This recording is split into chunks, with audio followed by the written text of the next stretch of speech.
Hello, my name is Kim, and my presentation for this week is going to be on cynicism, the philosophy, cynicism, and happiness.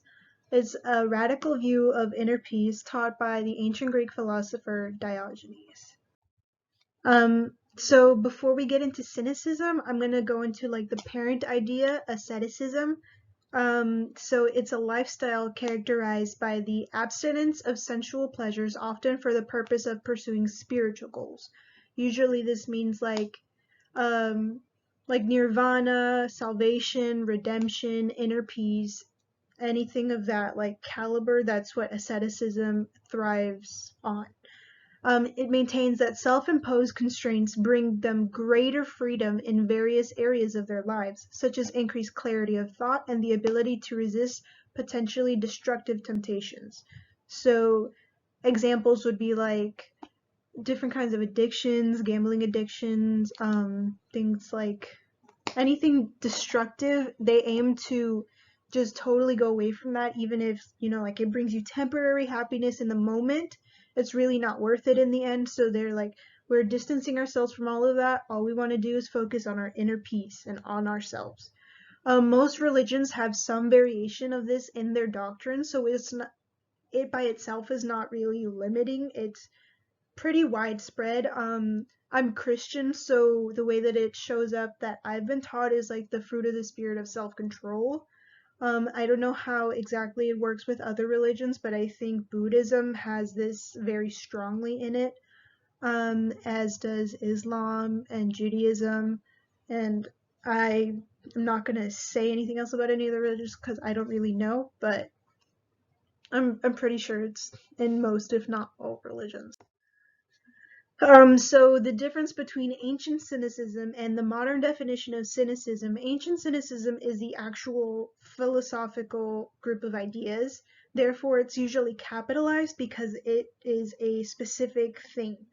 It generally had a low opinion of humanity, but it didn't have an overall negative outlook on everything. It was just kind of focused on humanity. Cynicism taught that everybody has the power to transform their lives to achieve freedom and happiness.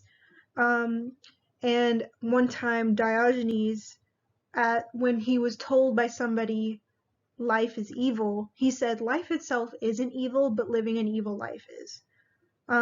Modern cynicism is generally like if you call somebody a cynic, it's a person who always negative, pessimistic, just somebody who just never has anything nice to say, never has anything good to say.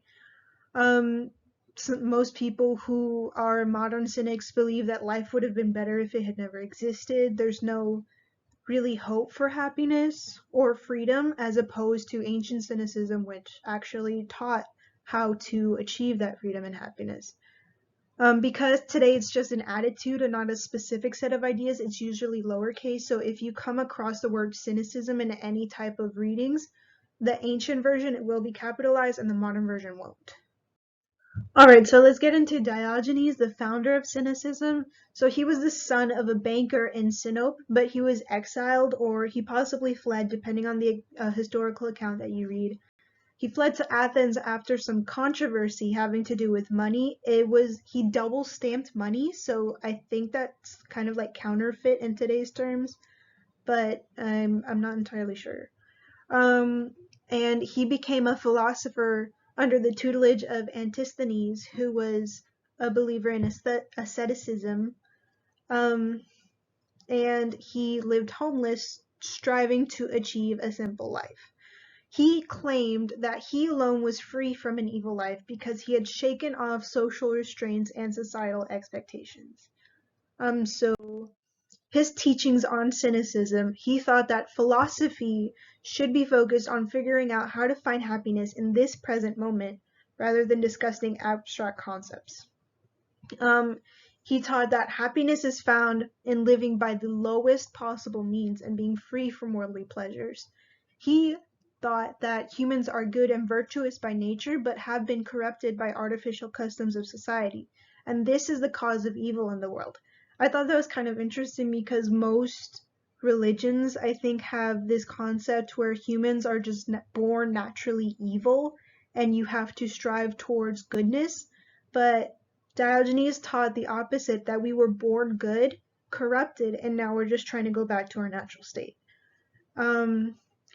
He taught that if you have nothing, then nothing can be stolen from you. You can only be given things.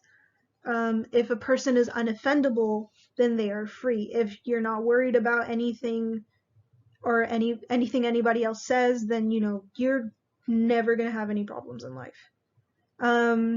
His life mission was to ridicule society and prove how stupid society is and how pointless a lot of the rules are, how weird it is if you just take a step back and look at it. Rather than writing extensive essays like most other philosophers of his day, he taught through actions and conversations. So there's not really much left of his teachings besides what other people have written, which is why there's some dispute on how different interactions of his or different teachings of his went, because there's a few different historians trying to tell the same story, but everything is a secondhand account rather than him writing it himself. He scorned society and tried to rile people up in order to get them to think about their own beliefs and ideas. This made him kind of unpopular in some circles, but there were still a great many people who actually really liked him. They thought he was funny, they thought he was a cool guy. So he was a very polarizing character. Here are some of his interactions to demonstrate part of what he taught, but also kind of to give me a laugh because I think he's funny. So the first one is when Plato tried to define a man as a featherless biped. So like humanity, he just like, what makes a man a man? And he said featherless biped. And Diogenes ran into the lecture with a plucked chicken yelling, "Behold, a man." Because, yeah, so that's funny. That's, I think, the most famous account of anything that Diogenes has ever done. He was also in another debate. A different philosopher named Parmenides debated whether or not motion exists. He was arguing that motion doesn't exist. Diogenes got up and walked away, thus proving that yes, motion exists. He walked through the busy streets of Athens with a lamp, claiming to look for an honest man. He claimed he did not find one, just a bunch of pitiful, ignorant, worthless creatures. So, yeah, that's part of the reason why people don't like him. He was watching an archer practice his shooting one day, and the archer kept missing. So he sat right next to the target, saying that it was the safest place to be. He also met Alexander the Great one day when they were both in Corinth for a moment. So there's two different accounts of what happened. The first one is that Alexander the Great visited him while he was taking a nap in the sun. And he's like, "Ask me for anything. You can ask me of anything and I'll give it to you if it's within my power to give it to you." And Diogenes replied, "Get out of my son." Because Alexander was bothering him. He was taking a nap. It was just a move.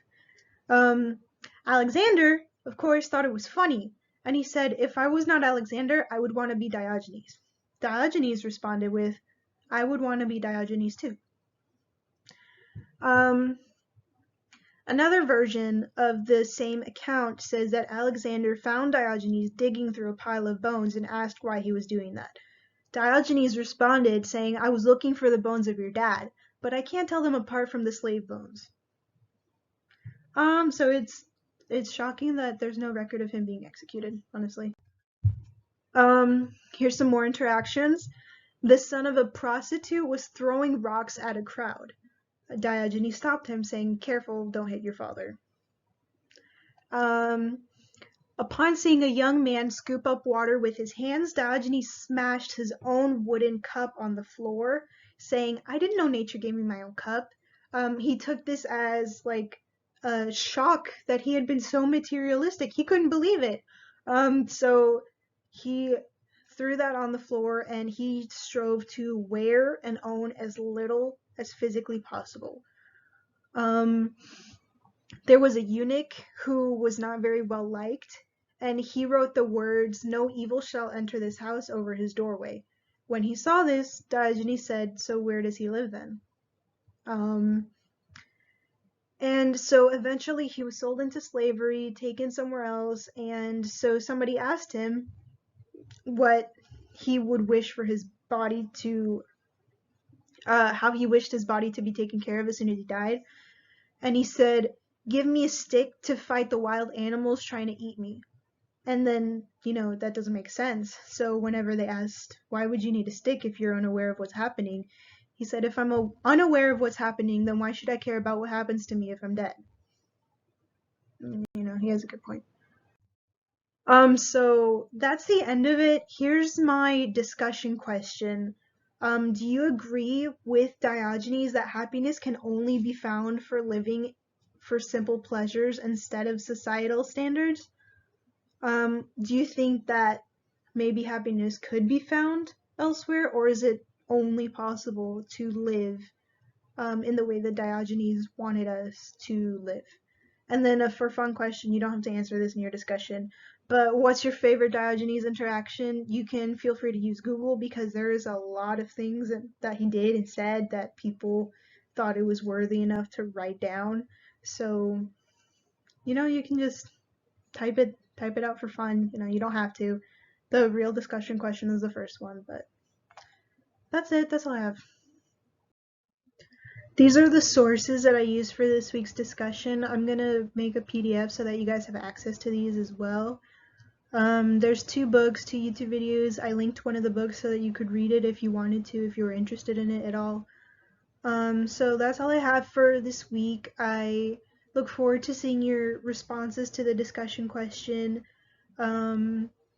Also, you guys probably don't care, but I was one of the people who created this. So the name of this course, it started off as Life Philosophies, and then we renamed it to Defining Your Direction. I have no idea where life psychologies came from, but yeah, the name of it is supposed to be Defining Your Direction specifically. So yeah, that's all I have.